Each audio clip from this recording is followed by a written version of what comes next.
typically played game 1 card that Reanimator struggles to beat, and Jim without it in his list. Yeah, so this is, once again, as we've seen a lot on camera, the game 1s can be pretty difficult for Esper Stoneblade. Usually game 2 and 3, though, they are the favorite when they play against these unfair decks. I would expect to see more of the same here. Yeah. So Chris VanMeter on your left, Jim Davis on the right, both 5-0. Both players with a lengthy Open Series and Invitational resume. Jim, not much of a traveler for events, but I believe he lives somewhere in, I don't know if he lives in New York City or upstate New York, but I know he's a New York State resident. Baltimore, 4 or 5 or 6 hour drive, depending where he's from. And Chris, as we talked about before, traveling to just about everything so far this year. Yeah, Chris based in Roanoke, Virginia, making the trip up to Baltimore for this tournament. Star City Games employee and featured writer on the website. And what's really surprised me about, Chris and Brad and Todd, that crew of Roanoke players that are all playing together, they've shown a willingness week to week to be playing different decks. When you're playtesting a lot, you're often just, all right, I know this one deck, I'm going to play in all these events. I don't have a lot of time to switch it up or learn new decks, but it really is a testament to the amount of Magic these guys are playing, where they feel comfortable and confident week to week changing the deck they're playing. All right, well, looks like what will probably be a mulligan for Chris. You see a 1-lander there, no castable cards. And we'll see when that Jim gets a keepable hand. Jim's hand, not particularly strong either. 5 lands, Brainstorm, Force of Will.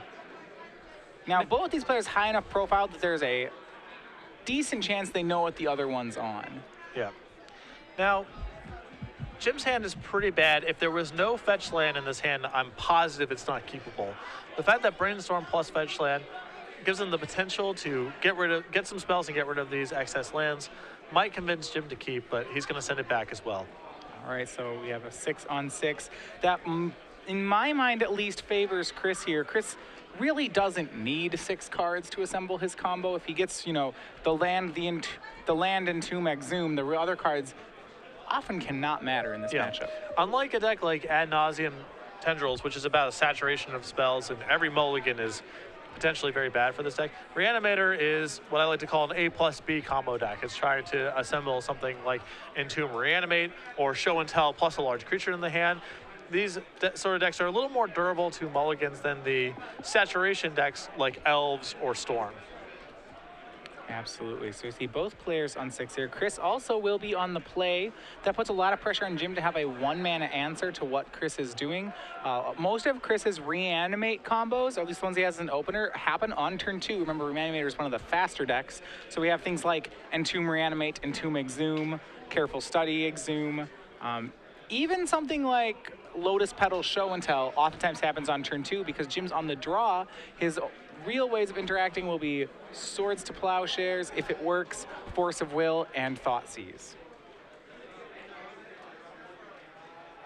And Chris pulls up a solid-looking 6-card hand of Entomb, some cantrips, and a Show and Tell. Yeah, it's another 1-lander, but this is the kind of 1-lander he can keep. Jim's hand also another land flood, but it does have Force of Will plus blue cards, so it looks like both players will be keeping on 6.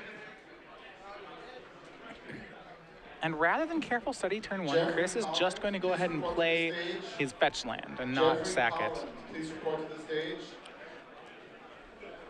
Presumably, he wants to take this extra shot to find another land.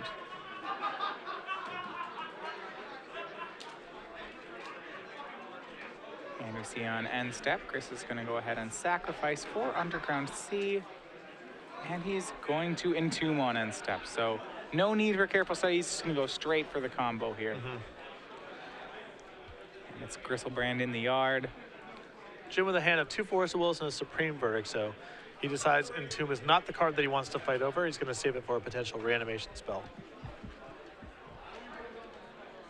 We see Show and Tell and Careful Study in Chris's hand. And does he have the Reanimate spell? He has Thoughtseize, he has some Brainstorms. No Reanimate as of yet. He's going to lead off with Brainstorm, hopefully to find the land he needs, and or the Reanimation spell or the land. And he's successful on one of those fronts. He draws 2 lands. One of them is a fetch land. Fetch land is really critical here. as it allows Chris to shuffle away some of this unnecessary stuff. Yeah, it looks like he's going to get rid of a Careful Study and another card here.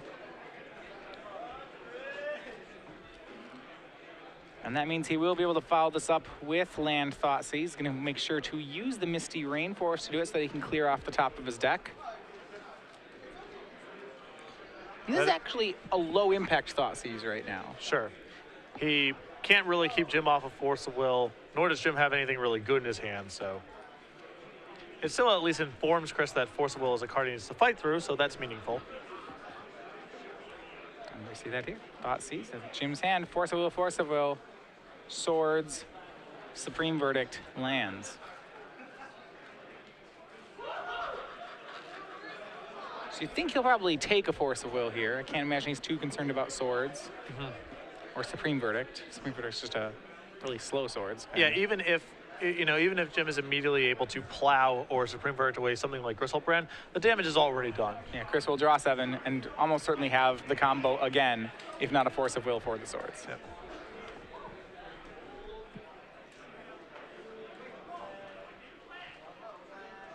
I imagine that long-term the fight is over cards like Force of Will. That's what I would anticipate Chris takes here. It is not ideal that Jim has 2 of them in his hand. You're not really keeping him off anything, but you have additional discard spells you can draw on it. Certainly forces Jim to play conservative with the blue cards he has. Yep, Jace the Mind Sculptor is a draw for Jim. So now that gives Jim a proactive game plan as opposed to a purely reactive one. That said, he's still got a few lands to go before he gets there. He'll just play land past the turn. And so Chris knows he has to fight through 1 Force of Will. He has a Show and Tell.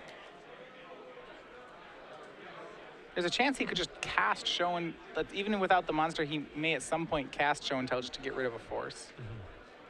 Just gonna go ahead and first brainstorm here. With a fetch land up, that's powerful. He does have Iona and Careful Study now in hand.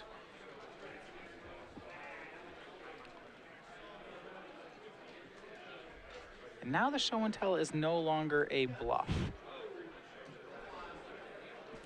Yeah, she does have the monster to put in his hand. He's going to put back the 4th land and the Careful Study. These have been some really powerful brainstorms from VanMeter thus far.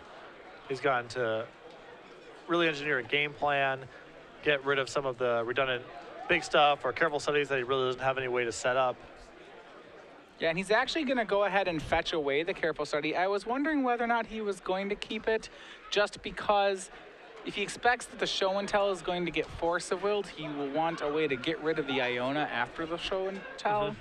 That said, he's going to shuffle it, so the Iona may sit in his hand for a while. Well, I think that Chris's game plan may be, he has a Gristlebrand in the graveyard, he has Iona in his hand. If any of these actually enter play, he's in really good shape to win the game. And so he just wants to leave himself with as many live draws as possible to, if he keeps the Iona in his hand, then the other Show and Tell in his deck is a live draw. Yeah, and he found Careful Study again. This brainstorm had Force of Will, Fetch Land, Careful Study. The land and Careful Study will once again go on top of the deck, but now when he goes for the combo, he will have Force plus blue card. Yeah. Which would be enough to make Iona. Iona would have to, interestingly enough, Show and Telling Iona into play is not a game winner here. Iona has to name white because he knows about the Supreme Verdict and the Swords to Plowshares. But then once it does, Jim will be able to just cast Jace and unsummon the Iona. Yeah. So it actually surprised me if this Show and Tell was sort of a test. Yeah. Chris might not actually fight over this. Because Jim has to respect this because of the possibility of Gristlebrand. So this may force a Force of Will out of Jim regardless. It is risky though, he doesn't know about the Jace in Jim's hand. He picked that up after the Thoughtseize. So Chris still might want to fight over the Show and Tell, but he's putting Jim in a tough spot. So your guess is that if Jim forces here, Chris may not even want to force back. Yeah, I think he will, because we're talking about basically just Jace is the card that punishes him. But if he's playing a more conservative game plan, he might say, oh, okay. It's going to happen. Marsh Flats into play, Iona into play. All right, well, Chris will name white. He knows that there's a white answer. And this is a really heads-up play by Jim. I really like it. It's gutsy. I mean, that's a gutsy play there, but... Yeah, I mean, if it was Gristlebrand, Jim would lose there. Possibly. I mean, he's not dead for sure, not but for sure, it's bad. It's definitely bad. So he will name blue with the Iona. Okay, so he's willing to cut Jim off of Force of Will and now just fight over the plow. Well, that's interesting because he knows there's a plow and a Supreme Verdict. Right. But Verdict is blue. So, Yeah. yeah, you can go ahead and force over the swords. Now, you know, I'd missed this line originally when thinking about it, but because Chris can actually successfully win this fight, I do have to wonder, you know, are there any creatures that Chris can put into play which aren't scary for Jim? You know, if this was Gristlebrand, Jim would lose or be in a bad spot. And he's not in a good spot with this Iona. I'm wondering why, you know, why no Force of Will? I think that with Chris only having 2 cards left in his hand, he thought he would be able to fight over whatever came into play. Chris has to have Force of Will blue spell to really punish him for this. Right. And now Chris's hand completely empty, but Jim unable to cast any of the cards in his hand. They are all blue. Draws True Name Nemesis, so 4 blue cards staring down an Iona set to blue. Jim will have no plays. He has 3 turns to find something.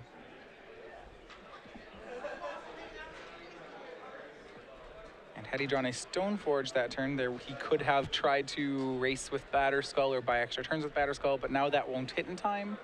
So it's really Swords to Plowshares or bust at this point. Really heads up play from Chris here. Yep, Jim down to 5. He's got 1 more turn to find the 1 mana instant. Will he hit it? He's probably going to crack some number of his fetch lands here, I would think. Yeah. Maybe even all. Just trying to thin out his deck a little bit, increase the odds that he draws a plow. Yeah, it's not a big percentage increase by cracking those fetch lands, but it is an increase. It's greater than 0, so. Yeah, so it depends if he thinks there's any utility to those lands later on that's worth saving 1, 2. And nope, he's going to sack them all, go to 2.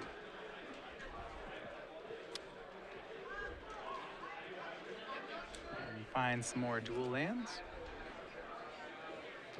Again, not even Snapcaster Mage is a draw for Jim, even with the plow in the graveyard, as that is also cut off by Iona. Vindicate is another draw that Jim has. He has a main deck Vindicate.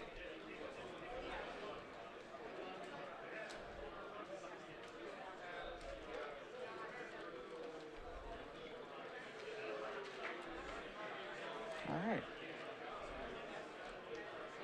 And we will see what, yep. So he's drawing to 1 of 4 outs here. See if he can hit it. He's got a turn. And it is Stoneforge Mystic. It's not a blue spell, but it's also not a spell that saves him. Game 1 will go to Chris VanMeter. Really well executed game by Chris there. That was an impressive display. Looked like Jim had all the tools there to fight over, fight over spells, and had answers even if something was able to sneak into play. But Chris correctly identified the color he was supposed to name, cut Jim off of every card in his hand, and we'll be moving on to the sideboard. All right, so we've watched this a couple times. Jim and his board gets a lot of hateful options here.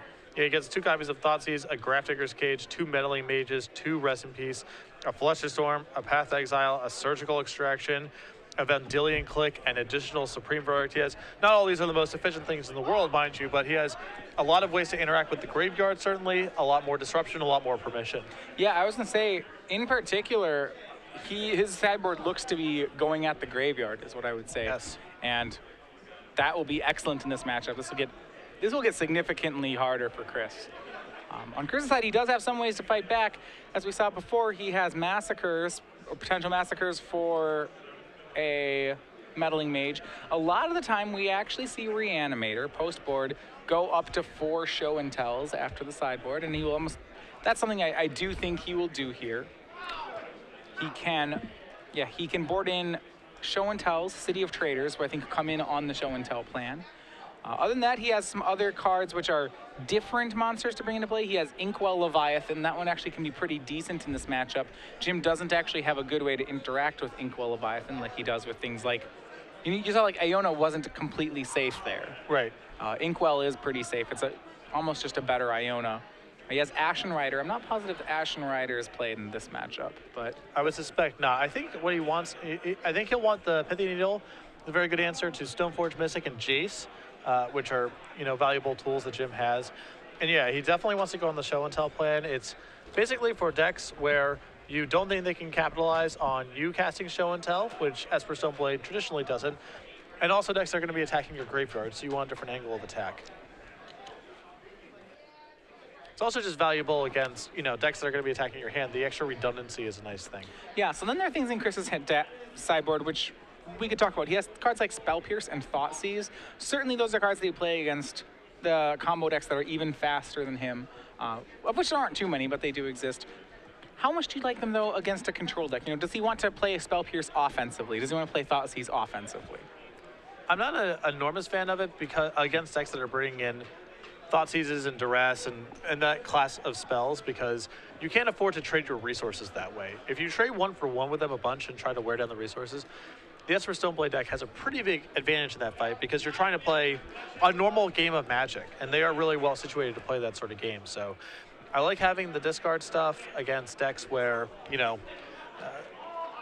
they're going to be faster than you. They're also trying to do explosive things. Against decks that are trading 1-for-1, I'm less interested in. Now, there is an argument here that for Chris to go exclusively into a show and tell plan, maybe he's willing to concede the graveyard fight against a deck like Esper Stoneblade, convert just into a show and tell package, and in that world, he probably needs to bring in cards like Thoughtseize and Spell Pierce because he has too many cards to sideboard out. Yeah, he would have Entombs, Exhumes, Reanimates, even Careful Studies. Probably keeps in the Careful Studies just because, you can't actually board out 16 cards. Right. But so I don't know if he's going to go completely off the deep end here and cut all the reanimation stuff, but there is an argument that a deck like Esper Stoneblade likely has too many cards for you to fight through on that axis. yeah, certainly cards like Entomb become pretty suspect here. If Jim's going to be bringing in a bunch of discard spells and he's going to be bringing in a bunch of other hate cards, it's hard to fight through everything. So there is an argument for just conceding one of the battles. Absolutely. Going to those post-board games, Chris can become a weaker show and tell deck, but that's not really, so going on Jim's side, that's not an unknown strategy. A lot of players expect Reanimator to turn into a show and tell deck. Does that affect the amount of graveyard hate that Jim brings in? No, I think the upside's still too high. And Jim has a lot of cards that are not that efficient in the matchup. He's got, maybe he needs to keep in True Name Nemesis to have a sufficient clock, but he has some of those. He has some, removal spells that aren't their best here. He has a Stoneforge Mystic plan where he can de-emphasize that a little bit because a lot of his equipment's not very powerful in the matchup. So there's definitely enough ways for him to make room for the graveyard cards, and if you're not bringing them in here, then why are you having them in your sideboard at all, Yeah, absolutely. So Jim will be on the play this game. As we see, that does give him more options. Last, round game one, we saw that Chris is still kind of a turn 2 speed deck. It takes away a lot of the tools that Jim has. And these post-board games, you just see a much more streamlined Esper Blade deck. Yeah, absolutely. Well, it gets rid of so many of its dead cards. All right, both players have their 7s. Looks like we are about to be underway. Jim's still contemplating his keep. Jim is a pretty methodical player. Yeah.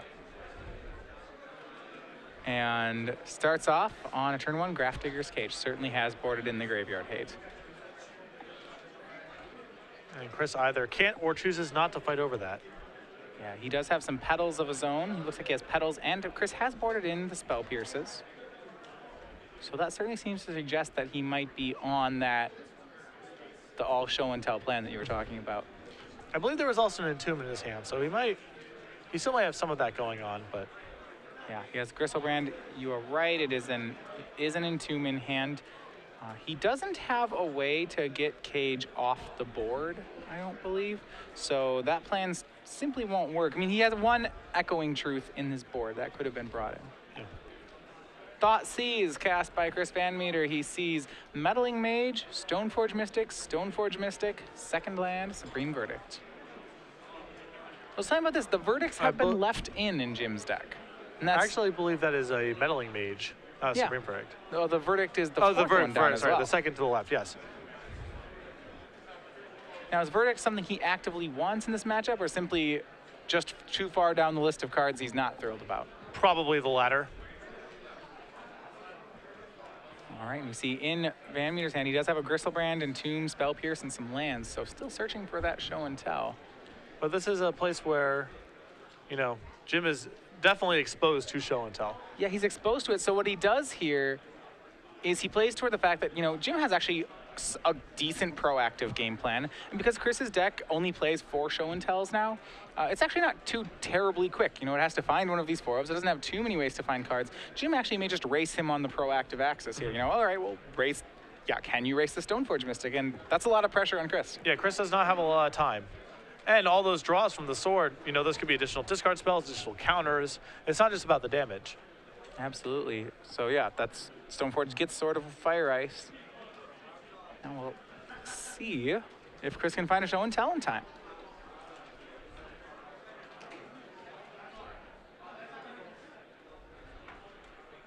And we are back over to Chris. Draw for the turn. He has just another land. Gonna play fetch land and pass. And a big draw for Jim there. He finds a Force of Will. It's a really big preventive measure here.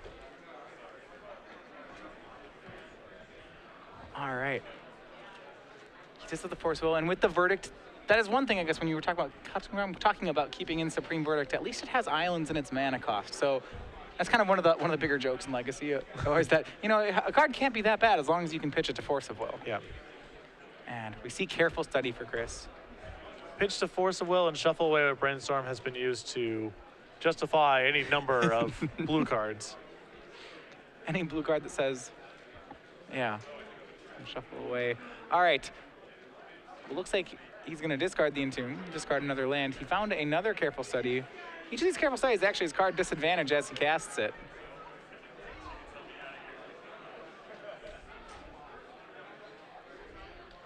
And we'll see crack another fetch land.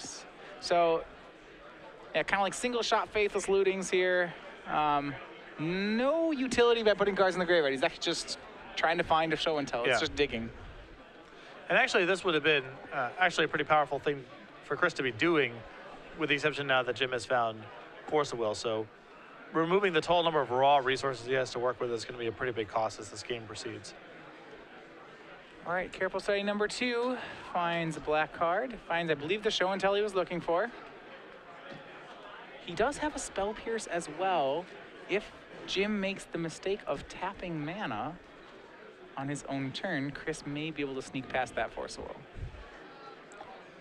And it wouldn't surprise me here to see Chris make use of the Massacre in his hand to try to compel Jim to use mana on his own turn again to get something into play. Yeah, once you have a Stoneforge in play, the Vesper Stoneblade player very rarely taps mana main phase.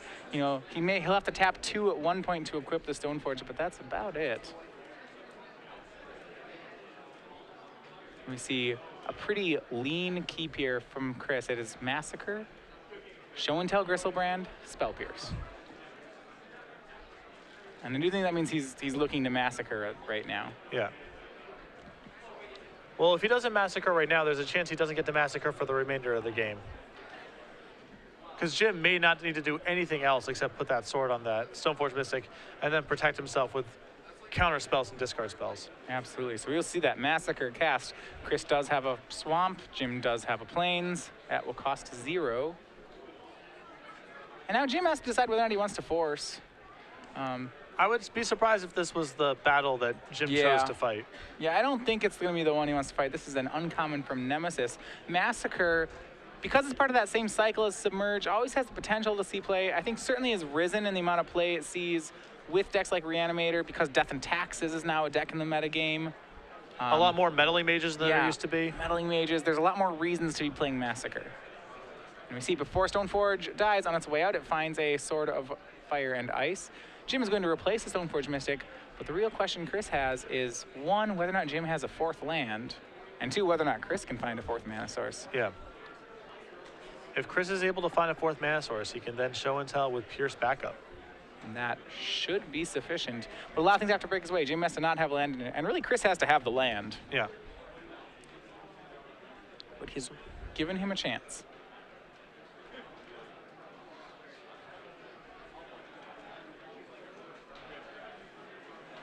step one, no land from Jim. That one has succeeded. All right, if Chris can draw a land here, I think he will get it. And he does. Two things need to break his way, both of them do. And now Chris is pedal to the metal. He is going forward with the combo. Show and tell being cast. And all those careful studies, you know, Chris has used basically every single resource to get to this point. Well, you even felt bad last turn because you saw they had to discard a second card off that careful study. You knew you wanted to get rid of the Entomb, and you're like, oh, is he going to discard the Massacre or the Misty? You know, he needed the Misty. He had to top deck the answer. And now we see it. Force of Will hits Show and Tell. Spell Pierce hits Force of Will. Show and Tell will resolve. One card left in Chris's hand, and he knows. And it's a good one. Yeah. This is a replay, to some extent, of game one, where Chris had to use basically every part of the Buffalo to get to this spot. You know, he had to get his Iona play, use the last two cards in his hand, were Force of Will, blue card. And now we have a repeat here with Chris squeezing every ounce out of his deck to get this Griselbrand into play. And now we are not out of the blue just yet. Chris does get to draw up to 14 cards here, but if Jim finds a blue source, Jim can cast Jace. Chris will have to have a Force of Will for the Jace. So there's a shot for Jim. If Jim can draw the blue and Chris cannot draw a Force plus blue card, then Jim can get it. Yeah. But things certainly got a lot tougher. And we see Lotus Petal played for Chris. He drew 7. A lot of his other cards still don't do too much. Reanimate. He has another Massacre here, which he's going to go ahead and fire off. Sees no reason not to. Yeah, this is another spot of, you know, if not now, then when? Right. I mean, if your Griselbrand stays alive, are you really concerned about anything happening? Yeah. You know, that means you get to draw 7 cards a turn. We'll just cast the Massacre for free. That'll take care of Stoneforge Mystic.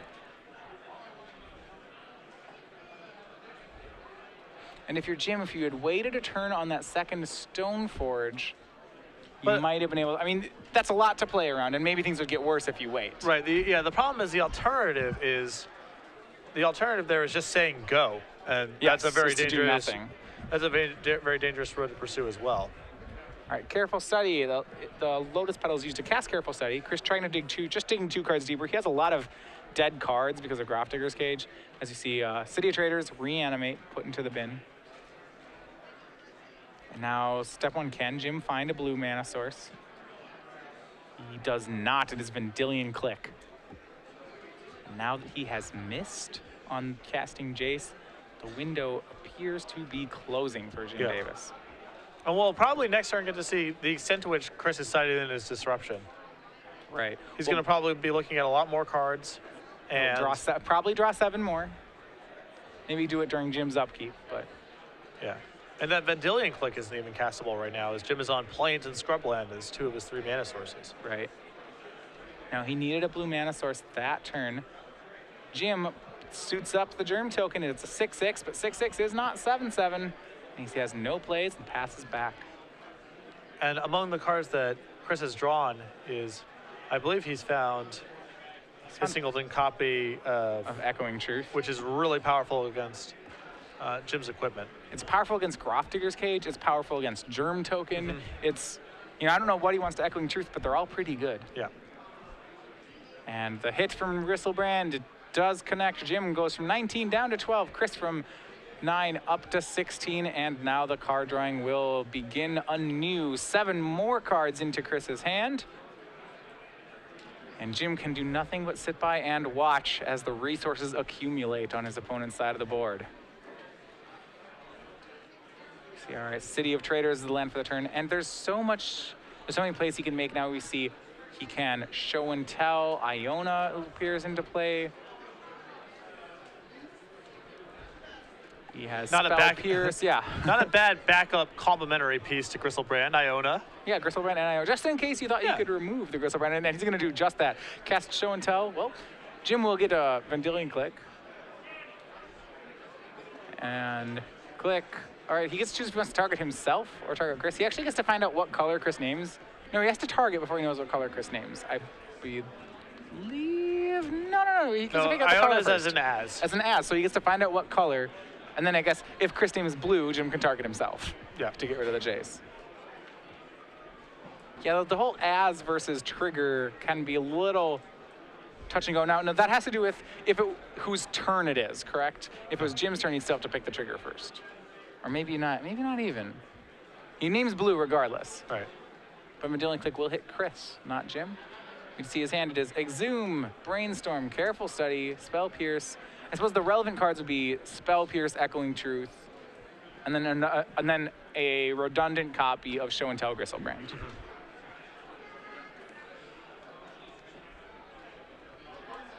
And I think Jim wisely takes the Echoing Truth. It's the card with the most meaningful text box at this stage. And unfortunately, he draws him into a Force of Will. Not shabby. He may have even improved Chris's hand.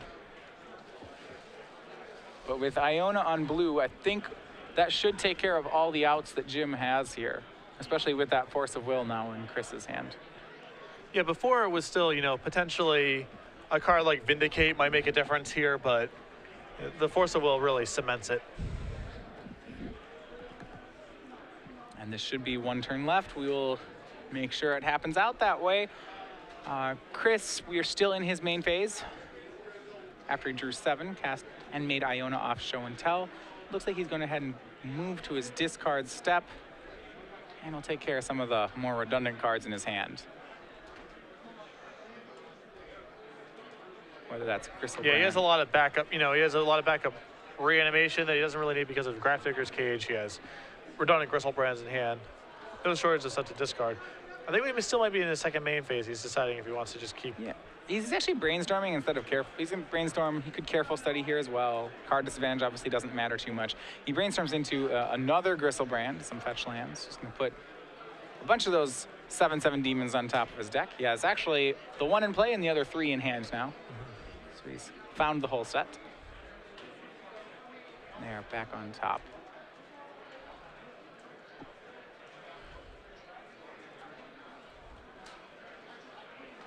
And that he's going to go ahead and discard a Show and Tell. Oh, those are the cards he wants to keep. Yeah. He's doing it by exclusion. What does he need in his hand?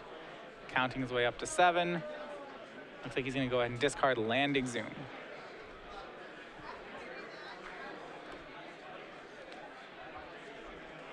Still shoving a couple things around here, but the most critical thing for Chris to keep here is the spell piece of the Force of Will, another blue card. After that, it's all fairly incidental.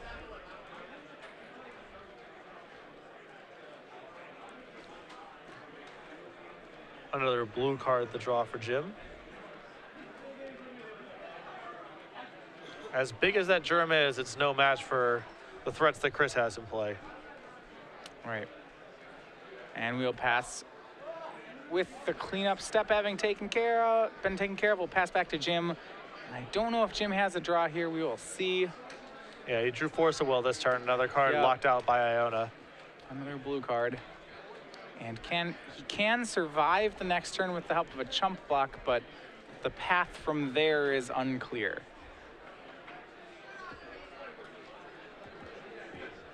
If it's any consolation to Jim, this probably wouldn't have been any better if he was playing Goblins. Yeah. This isn't a particularly good matchup for Goblins either. In that situation, Chris often finds Elishnorn, a card that's somewhat difficult for Goblins to beat.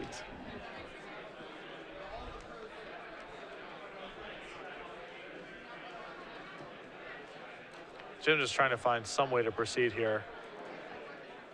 He may essentially need to offer up a suicide attack from the germ here just to gain enough life to survive combat next turn. All right. And so we have a swing here, both creatures. Iona blocks a germ token. Chris will go ahead and gain, or Jim will gain 6 life. That brings him up to 18. And then he's going to start moving equipment over to Vendilion Click. Gets Chris to 6. I'm not sure if there's an out here for him though. No, Jim is a type of player. I mean, Jim plays it out to the end.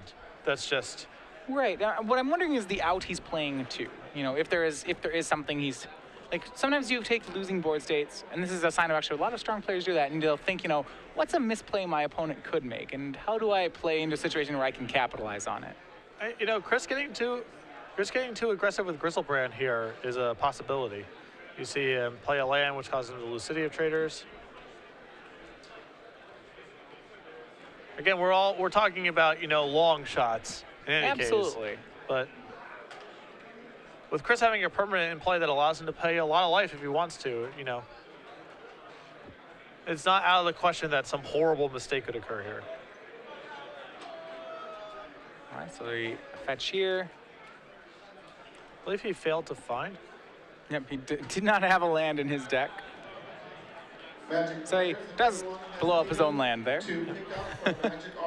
He's in a careful study. Small mistake number one, you know. There you go. All right, Jim, he's playing to him right there. all right, I'll have my opponent pay a life and stone raid himself twice. That's a good start. All right, go ahead and discard 2 more cards there off the careful study. It's another Gristlebrand in the yard.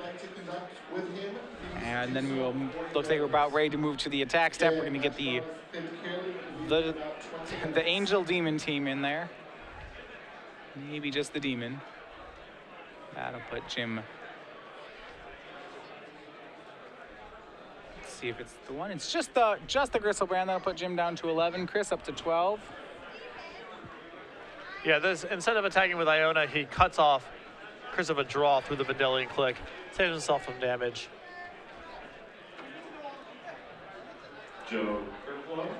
And on Polluted Delta is the draw for Jim. He is right now, if he can hit land 4 and 5, he can move the Batter Skull over to Vendilion Click, which means that he can actually trade it with a Gristlebrand or the Iona. Well, the problem is that he has to chump block this coming turn. Unfortunately, he does have to chump block this turn. And as he can't cast blue cards, he doesn't have anything in his hand that is useful at the moment. We'll see where Chris goes from here. You have to think he'll just swing both creatures and force the chump block. First order of business, he's going to draw 7, it looks like. Sure, Chris down to 12. 7 more cards. I think just loading himself up on Force of Wills just in case something goes awry. Yeah. He does find another Force of Will plus blue card combo. He now has triple force backup for whatever he's doing. Just being incredibly cautious. Yeah, I'm going to go ahead and ponder. I think he just wants the perfect hand here. He's going to shuffle off the ponder.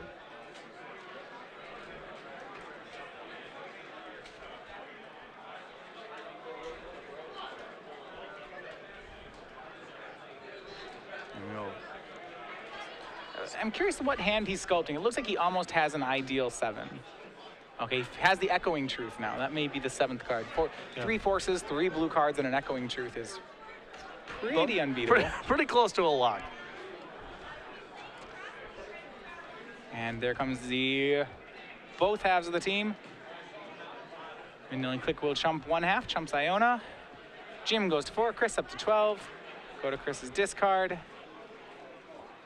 And as long as he doesn't discard all his Force of Wills, even if he does discard all his Force of Wills, I think he's still okay. But Chris just wants to make super sure here. all right, he's gonna thought seize. It's Jace and Force of Will. All right, go ahead and take the Jace. It's the only thing that can deal with the creature. Yeah, but it pairs up Force of Will, blue card, Force of Will, blue card, Force of Will, blue card, and something else, and thought seize.